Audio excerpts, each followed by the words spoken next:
This is episode number 37. In today's episode, we have Stephen Greene from Ireland. He's a former chair of the Irish Stammering Association and is a person who stutters. I'm honored to have Stephen on Stuttering Mind. Welcome, Stephen. Thank you, Rava. It is great to get the invitation off you, and it's personally, I think it's great to meet other people who stammer and to share our experiences and our views on stuttering as well. Thank you for joining me. So what is your earliest memory of stuttering or trying to get your words out? Yeah, I suppose my earliest memory of stuttering would have been when I attended speech therapy, as I was either 5 or 6 when I went to speech therapy first. And my earliest memory would have been having to lead my mother to go into the therapist, and I was a bit unsure about leaving my mother and just going into a therapeutic setting. So that's my earliest memory. And what were your thoughts and feelings in that first session, if you can remember, or subsequent sessions of speech therapy? Yeah, I don't really have much memory of the first time I went to speech therapy because I was so young. I suppose that was the memory that just stuck out for me, the memory that I was separated from my mother and I was just in on my own, just with the speech therapist. So subsequent speech therapy that I would have been on would have been, so the next time I would have done speech therapy would have been in my teenage years. I had a teacher, he was my history teacher in school, and he would always go around the class and ask the students to read from the book. And he would always pick me to speak, even though I struggled at times with my speech, because I would have had other classes that teachers would have skipped over me, knowing that I was going to struggle with my speech. And that made me feel even worse. So I was grateful to that history teacher that made me speak, even though it was difficult. So I attended, so he had a friend in Trinity College who was able to organize speech therapy for me in Trinity College. I think I was probably about 14, 15 at the time. And my experience there was, so the speech therapy I would have done would have been the slowed speech. So you're slowing your speech down, and the purpose is over time to increase the rate of your speech then. So to normalize your speech pattern. Now, it didn't work for me because in a clinical setting, it was working fine, but when I was out in the real world, it was just falling apart for me. And plus, as a young fella, I maybe don't think that I was ready for it then as well. I don't think I was maybe ready in myself to commit to that speech therapy, because I remember I used to, so the speech therapist would give me homework to do. She would give me these slowed speech tapes, and I would have to work on these. And I would leave the tapes in my bag until my next session. And so I would turn up at the next session and I'd be stuttering like a mad thing anyway. So yeah, so that therapy, it just wasn't at the right time for myself, and also maybe what I was doing, maybe that didn't sit right with myself also. So just to say, yeah, so the last speech therapy I would have done would have been in 2005. I did a speech therapy course run by the HSC, which would be similar to what would be our health system over in the UK. It would be the NHS.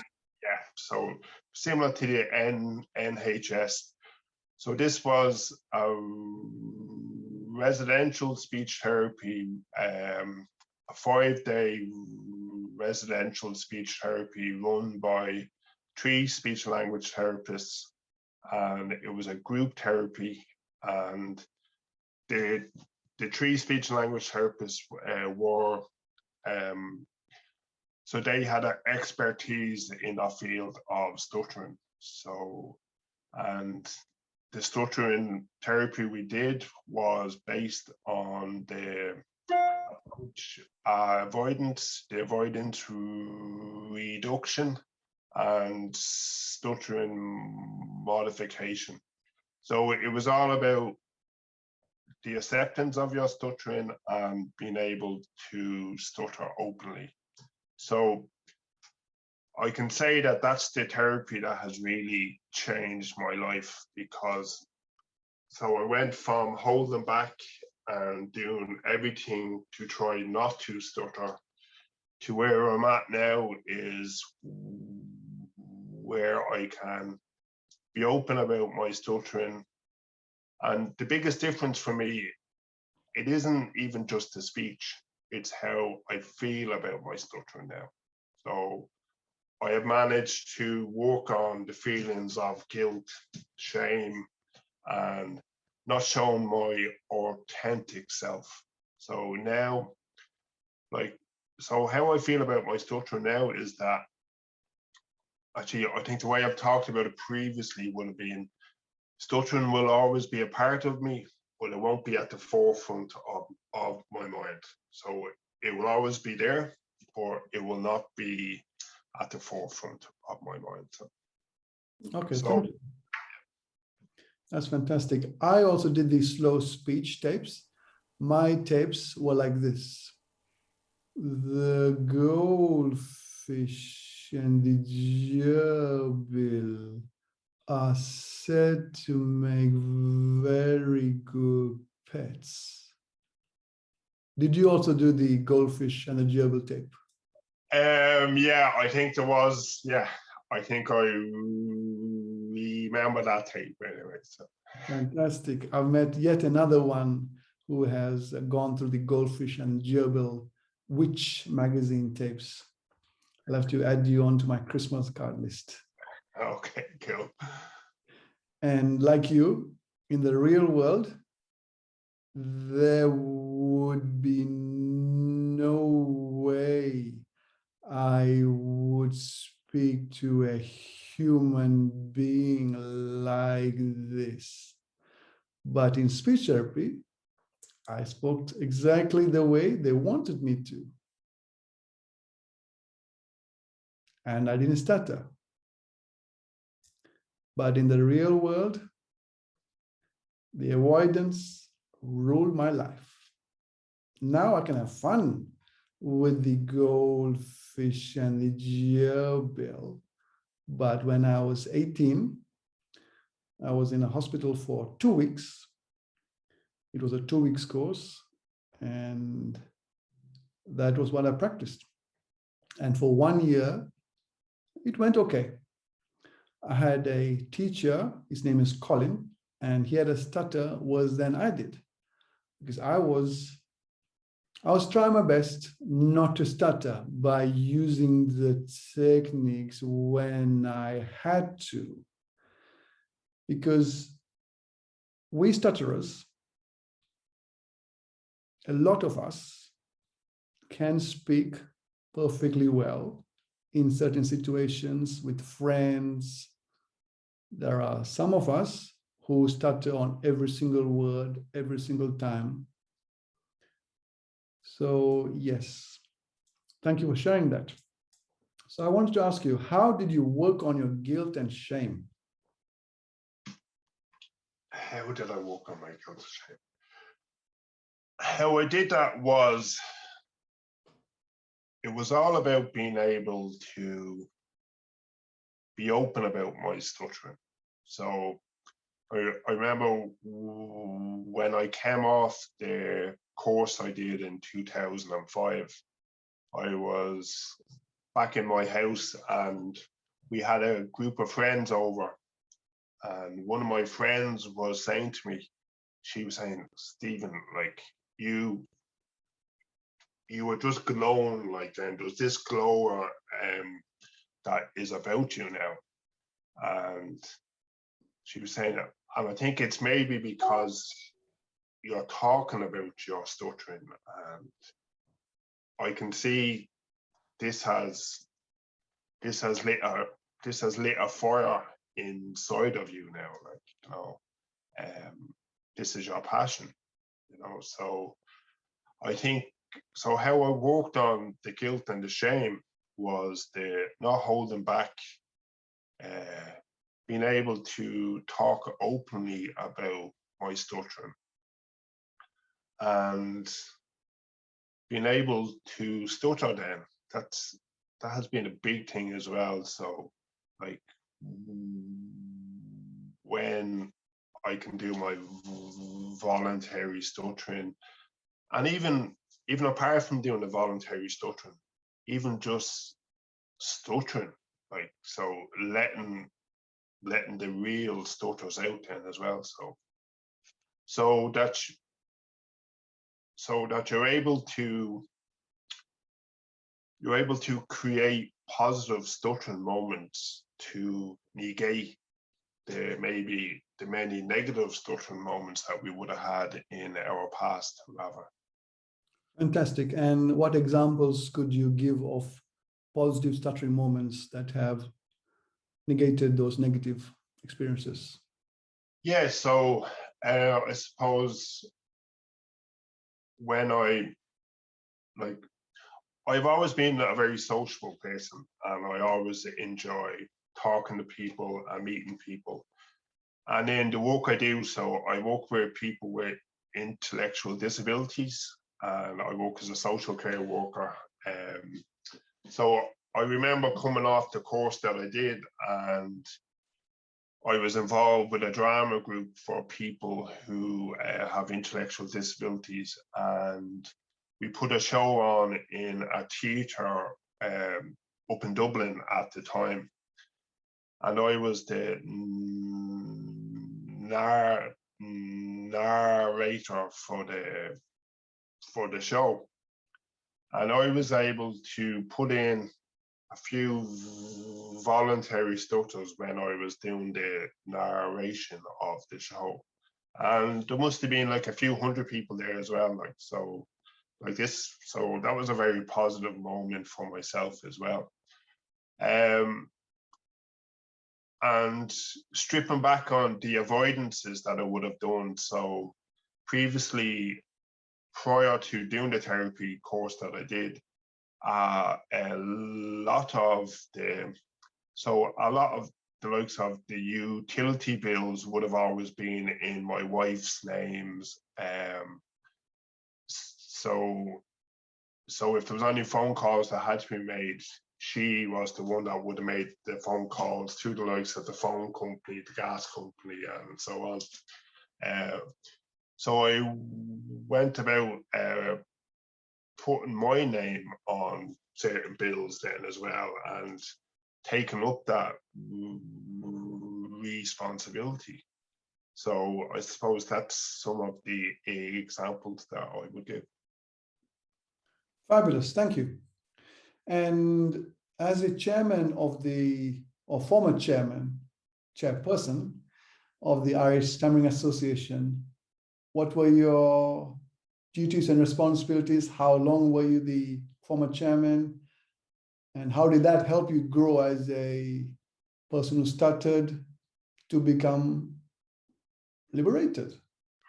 Yeah, so I was chair for, I think it was 2.5 years when I was chairman of the association, but I had been involved with the association previously, and even prior to doing the course that changed my life, I I started off in just attending the Dublin support group, and I think I attended that for about a year before I went on the therapy program that I did. So I got to meet other people who stuttered, and I got to realize that I had a skill for facilitation. So so even in this support group, I would have gradually taken a leading role. So and that just followed on when I got involved with the association on a board level then as well. Anyway, so our responsibilities then would have been to so we would have worked on the National Awareness Day for people who stutter, and we would have tried to branch out our support groups throughout the country. We would have set up teenagers and a children's group as well. So there was a children's drama group that was set up the time that I was there as well. So yeah, so they're the kind of things that we would have done. Also, I am still involved with the RSA in relation to this support groups. So I would run a support group down here so I'm now living in the south of Ireland, in a city called Waterford. So, and I would be the facilitator of a support group here. So that would be my role at the moment. So. Okay, fantastic. So do you think you being part of a community of people who stuttered and then being the chairperson has helped you in your expression of yourself?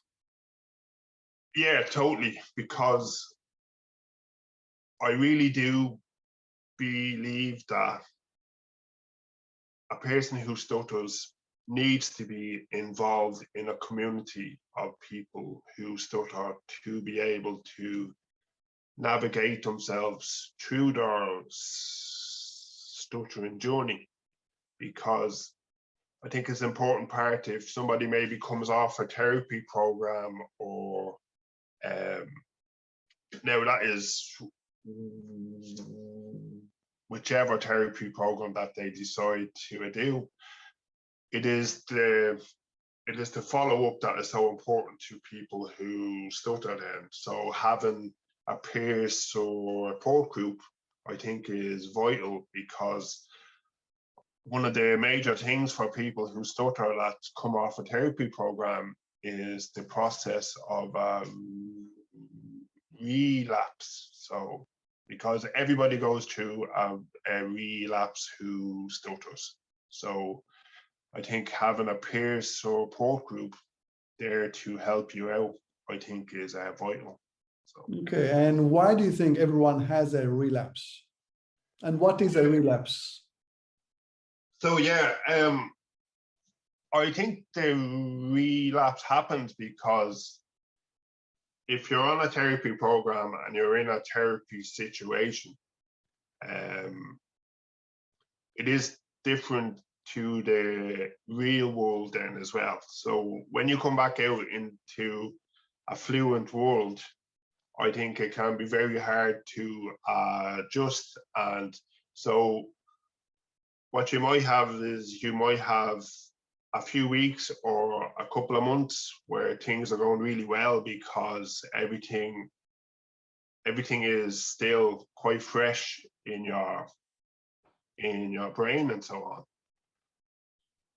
But then you're trying to adjust to a fluent world, and you're trying to adjust to a world where maybe your past behaviors would have really kicked in. So I think what can happen is gradually some of some of the avoidance behaviors might kick back in, or some of the avoidance behaviors such as the filler words, or maybe certain things that you would have done because their behaviors would have been ingrained into your life as well up until you would have done your therapy program. So I think relapse is I think it is always going to happen, but it is it's maybe how your mindset is around the relapse then. So if you see it as a moment where, okay, this is something that I need to work on, rather than panicking and saying, oh, everything is falling apart here. What am I going to do? Whereas if you can say, okay, look, I understand like what's happening here. These are my old behaviors that are trying to kick back into place because I've done them for like a long time, and it's my new behaviors are competing with the old behaviors. What do I need to do as a person who stutters to get through this thing? Okay, and those behaviors are automatic, or they are conditioned, they are habituated?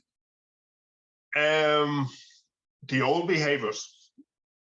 Yeah, I think the old behaviors I think they are really automatic then as well, but they also have the emotional charge to it then as well. So maybe there were certain situations that you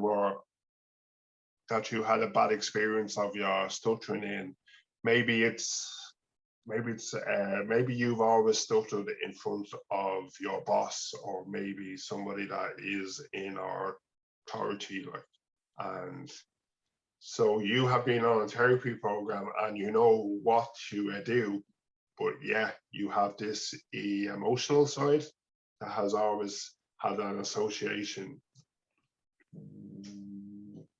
with this. So what do you do as a person who stutters? Now, look, just to say, I think it's important to also say, Rava, is that different people have different experiences. So like my stuttering is probably a lot different to yours, or just another person. So I'll try not to make it too general then as well, to actually say that this happens for everybody, because maybe it doesn't happen for everybody on the stuttering spectrum. Absolutely. I think we have a stuttering spectrum from people who barely stumble, like Prime Minister Boris Johnson, who stumbles a lot when he's doing COVID press conferences. He reads really well, but when he's asked questions by the journalists, he stutters a lot. Have you paid attention to his stuttering? I haven't really. I've heard this fluencies, but I'm not sure I would classify it as stuttering, because we would have a similar thing with one of our former Taoiseach, Bertie Ahern. So Bertie Ahern would have done a lot of stumbling, but as far as I know, he doesn't actually have a recognized stammer. It's basically a disfluence, like, because we all know that there's no such thing as normal fluent speech. There is a level of fluency, but like no one has perfect fluency anyway. So yeah, so that would be what I would think. So when does a stumble become a stutter, or when does a stumble become a disfluence, or when does a stutter become disfluent, or the other way around, or vice versa? Who determines that? I think I'll leave that one for the speech therapist anyway, So for somebody that's qualified to somebody that's qualified to recognize that, because I know they do have tests. Like, I know that they do have a test to just to quantify a person stuttering then. So now I wouldn't know much about that, but I know that they do have a test that they do to quantify whether somebody is stuttering or not. Yeah, that's a fair point. I'll have to get a speech language pathologist who stutters to come on my podcast. There is plenty of them, so hopefully you should get one on. So yeah, I've got a couple in my mind. Just have to get started with the podcast with them. So going back to your behaviors. So your behaviors, your all behaviors were automatic. You could say that for yourself, right?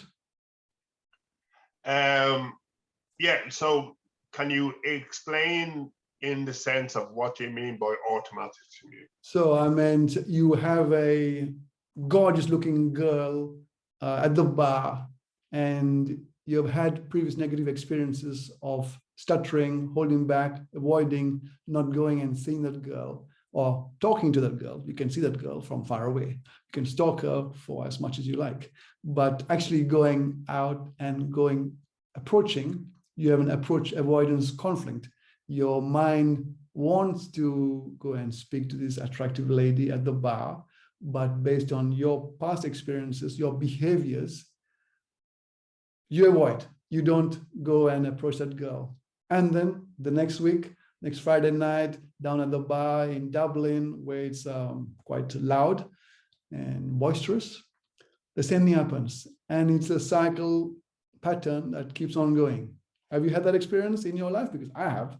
Let's be honest. I have avoided most of my fears. I didn't face it because my behaviors were automatic. I was automatically taking the easy route, not to get rejected, not to stutter, not to have the prospect of a lady saying, "Get out of here." Yeah, I would have had that experience. I was thinking back to maybe my late teenage years and my early 20s, when you would have maybe been out in a club or out in a pub, and you do want to chat somebody up, but you're always thinking in the back of your mind, okay, like, what if I do start talking, and when am I going to start stuttering then? So if you start off your conversation and you're fluent with the person, always in the back of your mind, you're waiting for that bomb to go off where you're going to block on a word or you're going to get a repetition. So yeah, I can identify with that from my youth. Now, obviously not at the moment because I have a wife, so I don't think I will be out chatting up some other beautiful women at the moment anyways. So in the past, you do see that it was an automatic behavior of you avoiding, just like as it was in my case, avoidance of pain. Yeah. Okay. And what about the stuttering? Can you see that your stuttering, the way you repeat sounds, words, and syllables, is an automatic way in certain situations, like with your boss? I'm sure I had lots of scary bosses. They were like monsters, like the Grinch, big, green, ugly people. I would stutter with them, but with my colleagues, the people on my level, I wouldn't stutter. So obviously my stuttering was automatic. With the boss, I used to work at number 10 Downing Street. And when I was there, I couldn't say a single word to my boss. Why? Because my boss would be tapping away on his computer, not giving me eye contact, making me feel as if I was disturbing him. So my stutter wasn't as bad as some of the stutters in the world on the spectrum. But in my mind, my stutter made me the person who I was, holding back, avoiding, and not being the social animal that I am, because I'm a very sociable guy.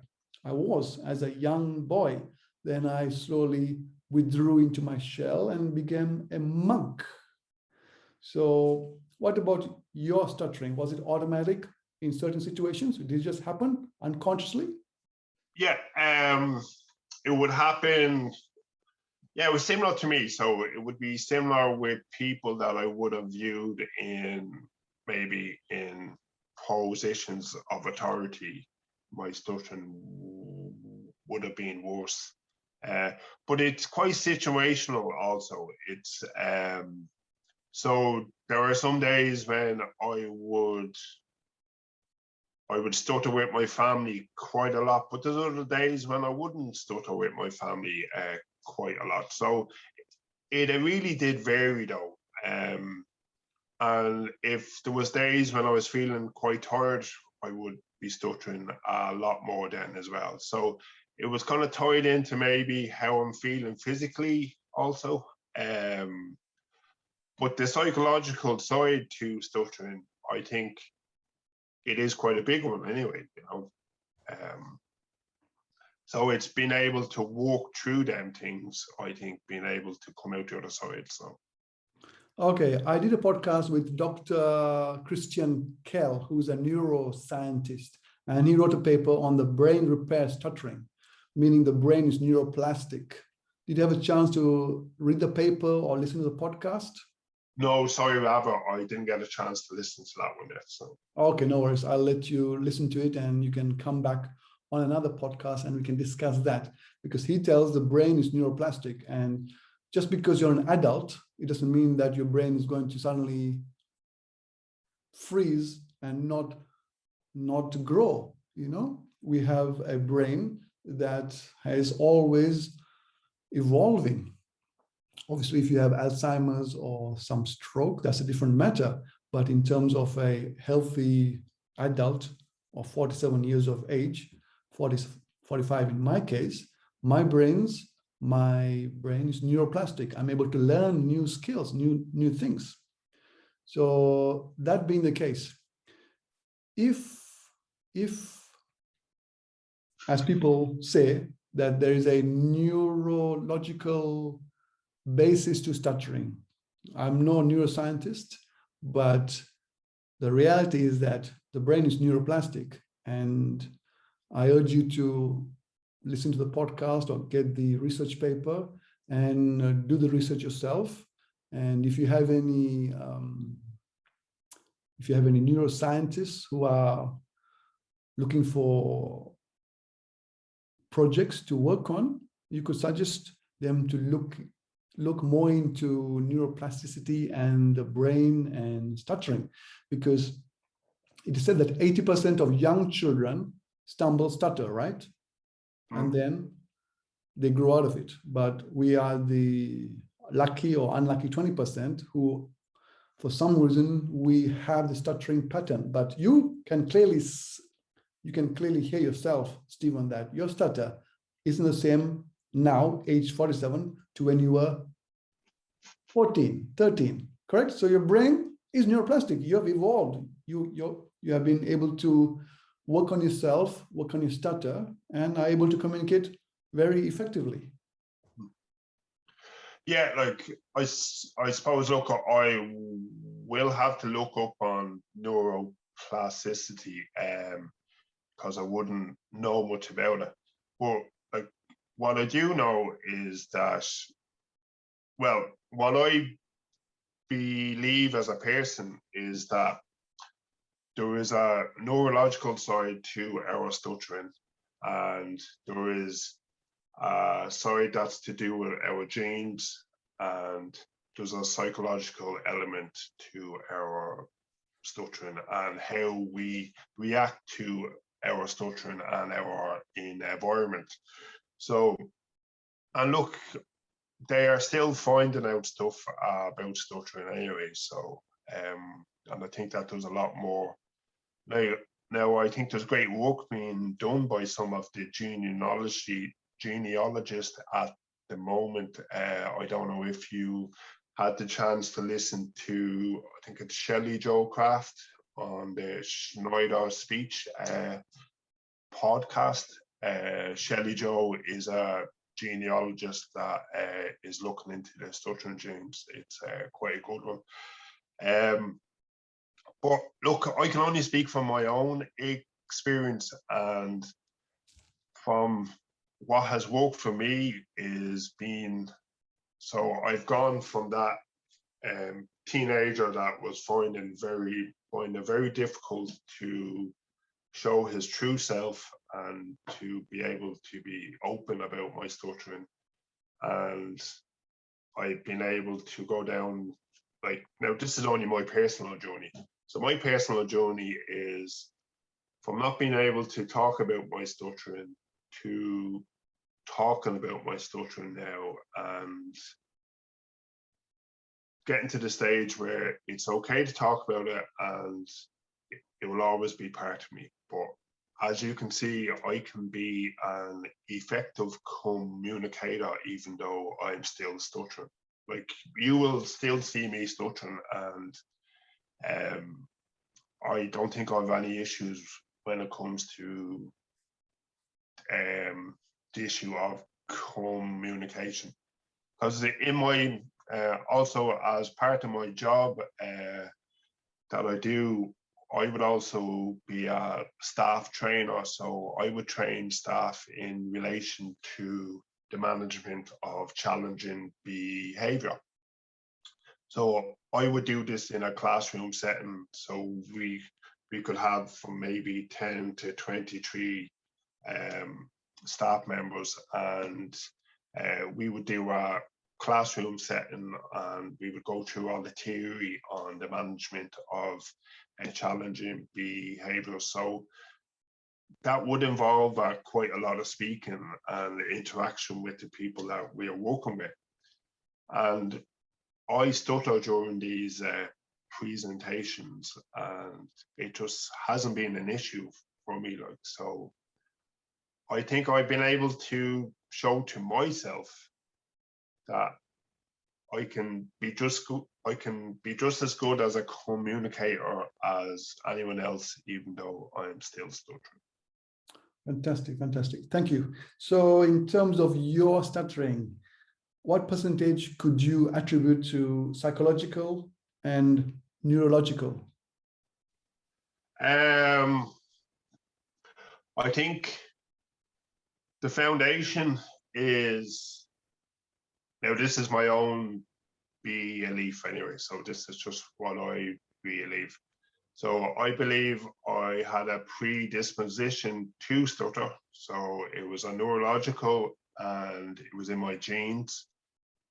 And the psychological came after that. So the psychological maybe came from how I internalized my stuttering and how I reacted with my stuttering to my environment. So that's where I see the combination. So basically, I saw the neurological and the genes at the start, and I was stuttering then, and the psychological came into effect how I interacted with the world and my preconception of what the world saw of me. So are you able to put a figure, maybe 50-50 or 10-90? I would probably rather not put a figure on a rammer, because it changes over time. Because now, if I look like what the psychological side of my stuttering is very low at the moment, whereas when I was younger, the psychological side was a lot higher. So I'd probably rather not put a figure on it, if that's okay. Of course, that's okay. So does anyone else in your family stutter?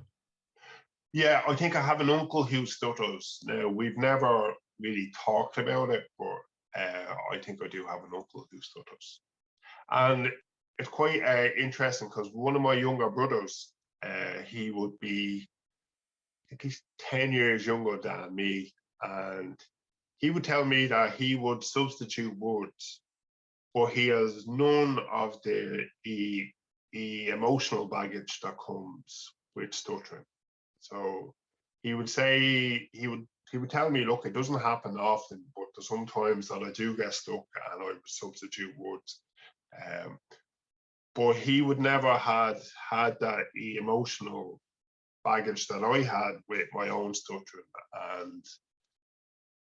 and I don't think he would even identify himself as somebody who stutters, you know. So was he taken to speech therapy? No. Lucky him. Yeah. Like many people who stutter, saying my name was a challenge. What about for you? Yeah, Stephen was always quite difficult for me. So I would have always blocked on there. So I would have, yeah, hi, my name is Stephen. So that's the kind of block that I would have got. Or I would have got the repetitions also. Hi, my name is, would have lost the eye contact, and the person that was probably looking at me was feeding off the anxiety that I was showing, you know. So yeah, my name would have been quite difficult. And also saying my wife's name has always been difficult, man, because her name is Siobhan. So it's another S, you know. So and I remember once I was in a social situation and I was introducing my wife to somebody. And I was like, hi, yeah, can I introduce you to my wife? Her name is...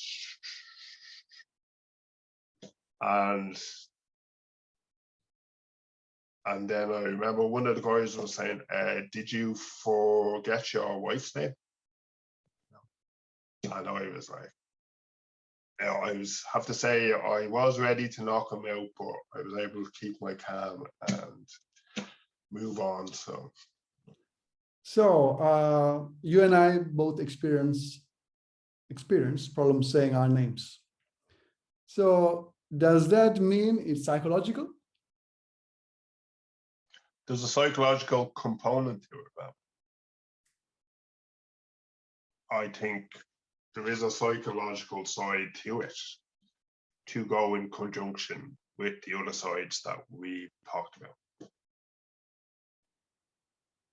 Could you expand more on that? Because you couldn't say Siobhan or you couldn't say Stephen, yeah, in that particular situation.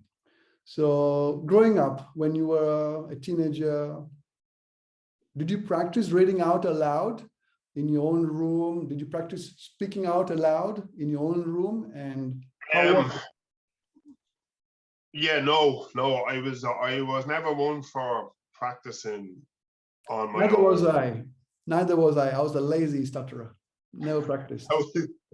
Yeah, I was a pretty lazy stutterer as well. So yeah, so I was never one for practicing on my own and seeing if I could do it and so on.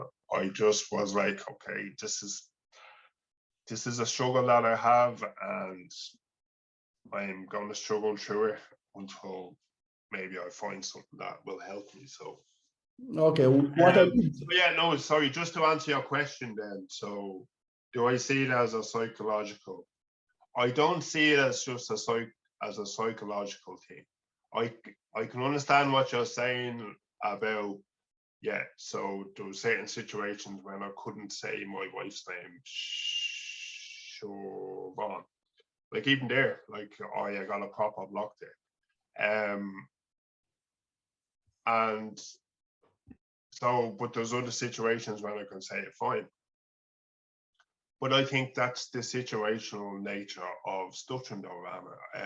Situational or psychological? Because let's be open about it, Stephen. Okay, yeah. If you can't say your own name in front of an audience, perhaps your boss, perhaps some colleagues, perhaps in a big meeting, and you can say your name 90%, 60%, 80% of the time to your friends perfectly well, without any blocking or whatever. So what I'm trying to get is that surely you must realize your subconscious has a block which is manifesting in the stuttering or the blocks when you're speaking? Yeah, I'm not sure if it's my subconscious, I think as a person who stutters, I have a predisposition to stutter. This is something that I do, so it's like, this is part of me. So I don't think there's a psychological aspect here in relation to maybe situations and maybe how historically how I feel about my stutter, but I don't think it's purely just a psychological thing, because there are many people out there who stutter and stutter quite a lot, and they have none of this emotional baggage when it comes to stuttering. Like, there are some people that just stutter freely, and they do not have a psychological aspect to their stuttering. Could you send them to me, because I want to hear them? Okay. Don't yeah, name look, names, just send yeah, them to me. I will reach out and I will try and find some people for you, because look, Rama, I think it's the nature of stuttering. There's a lot of variables to it, and I think maybe to pigeonhole it in one thing is maybe difficult, because there's many aspects to it. So. Yeah, I find it fascinating that you're saying that there are people who stutter with no emotional charge. I find it staggering, because, to be honest, stuttering consumed me. I'm sure it consumed you as well, right? Yeah, but no, because I remember reading a paper by Charles Van Riper, and Charles Van Riper said that he met a group of people who stuttered, and it didn't have that emotionality to it, you know. So look, maybe we can put it out there to see, to try and maybe you can look for these people that we are talking about, that, you know, that their stuttering doesn't have that emotional charge for them. So. Yeah, I think it'll be fascinating to hear their insights, their journey as to how they are how they're able not to have any emotional charge, because the guilt, the shame, the embarrassment, so high, so high. That is a problem, not the stuttering, the repetitions, the repetitions. I don't care. It's automatic. That's the way I speak. I have a 4-year-old son, 4 years and 8-month-old son, and he repeats sounds, syllables, and words. So I can see that it is automatic. It is a genetic predisposition, and that's the way he speaks. So Rama, sorry, and I know you're quite conscious of time, so we probably need to finish up soon. Can I just maybe talk about the support nature for people who stutter? So around, because I've only recently just got involved with, there was one of the Facebook groups from Stuttering to Confidence, and I find it's a very good group, you know, because they encourage people to do the live videos and so on, and even people have started to team up. So so you might get somebody that meets somebody from, you might have somebody from India that meets somebody from Ireland, or you might have somebody from New Zealand meet somebody from the States, and they pair up to do the table topics and so on. And I think over the last, maybe since the pandemic, there's been quite an explosion in the online support nature for people who stutter then as well. Because I think it's very important that people are able to reach out to each other and to but I think the very important thing is that people may have different views on stuttering and maybe stuttering therapy because people want different things from their stuttering and so on. But I think one of the important things is that people will have tolerance for different views. So people can listen to maybe somebody else's view, and now they mightn't necessarily agree with that view, but they can say, okay, well, that person is like, that person is entitled to have the opinion that they have, because, and I suppose I seen it maybe in the early days back in 2005. I remember I was part of I think there was an online group, and there seemed to be a lot of arguments around stuttering, and people were quite zealous in what they thought was the approach, but there was no meeting in the middle. So there was no people finding a common ground when it comes to stuttering and the support nature of stuttering then as well. So whereas I think now there is a lot more of that common ground.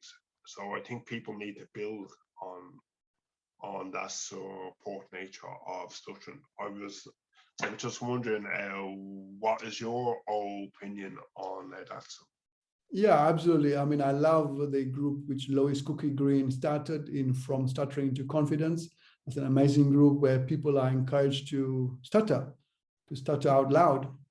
The only thing what I see is that you may have like maybe 5,000 people in the group, but maybe a small minority, maybe 50, 20.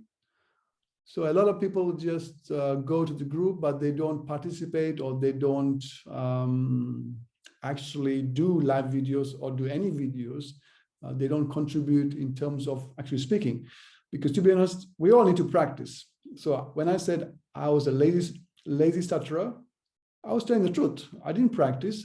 That's the difference between me and Tiger Woods. Tiger Woods, he had a stutter as well. He also has a predisposition to stuttering, because he stuttered and he practiced. That's why he's world #1 in golf for many, many years. He's the same age as me, 45 years of age.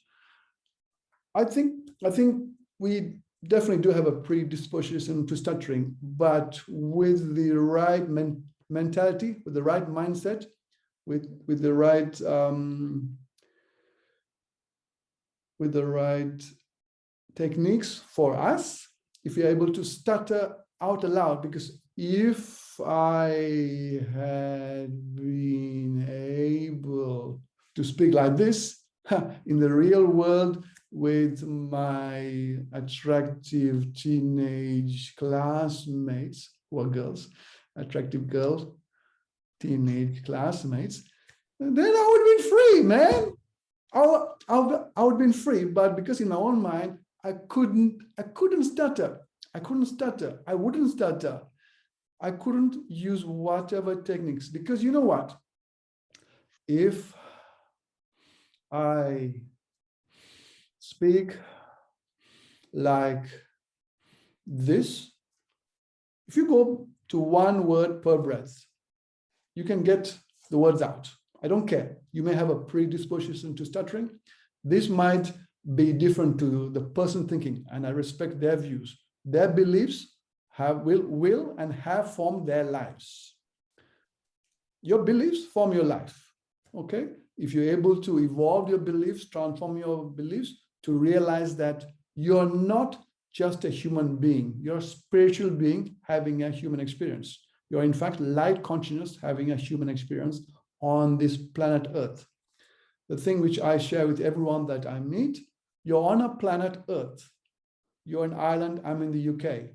We're spinning at 1,000 miles per hour around the sun, along with 7 or 8 other planets, okay? In perfect harmony. We are living a magical life on Earth. However, as a 15-year-old, I wasn't even able to wear a brightly colored pair of shorts because I was so self-conscious. I would think, why am I wearing a brightly colored shorts? So I changed it for a dull gray one, which my cousin was wearing, and dirty pants, because I didn't want to have the attention on me. So we all have our own opinions about stuttering and the way out of it. But the main thing is, if we work on ourselves, work on our stutter, and be happy with who we are, with the way we communicate. If you want to work on your stutter, you do whatever you need to do. If you don't, then you don't. But what I am a bit sad is that there are people who think, okay, just because I stutter and still stutter into my 60s or 70s, there's nothing else you can do. Where in fact, each stutter is different. Each person is different. You can do something about it if you want to do something. If you don't, you just live your life. I didn't live my life. I let my stutter rule my life, Stephen. So, which is what I'm doing, which is why I'm doing what I'm doing right now, because I don't want people to lose a single day to stuttering because they stutter. Because you know what? It is okay to stutter. And I wanted to touch on the voluntary stuttering. For me, that is the key. Because if you choose to stutter on purpose in the situations with your boss, with the attractive lady, then your fear will slowly reduce and reduce, whereby you will see that you don't stutter as much and you stutter less and less in each time. And as the days and weeks and months and years go by, you'll be 45, 47, and you'll realize stuttering isn't part of you as much as it was. Obviously, we have a predisposition to stuttering, which is why I stumble sometimes, just like Prime Minister Boris Johnson, even though he's not a stutterer, I class him as a person who stumbles quite a lot. In fact, a lot. Not a stutterer, but he's a stumbler, just like me. I stumble, I don't stutter. I don't behave like a stutterer, like my good friend Michael O'Shea from Ireland talks about. You can behave like a stutterer, you can think like a stutterer. I don't do that anymore. So thank you so much, Stephen. If you have any last comments before we wrap up. Yeah, no, I would just like to take this opportunity to thank you, Rava, for having me on. It was great to talk to you, and I'm sure we'll be talking again on different topics. Thanks so much for your time. It's been fantastic speaking with you, Stephen, and I'm sure we'll be connecting again. Cool. Thank you, Rava. Thank you.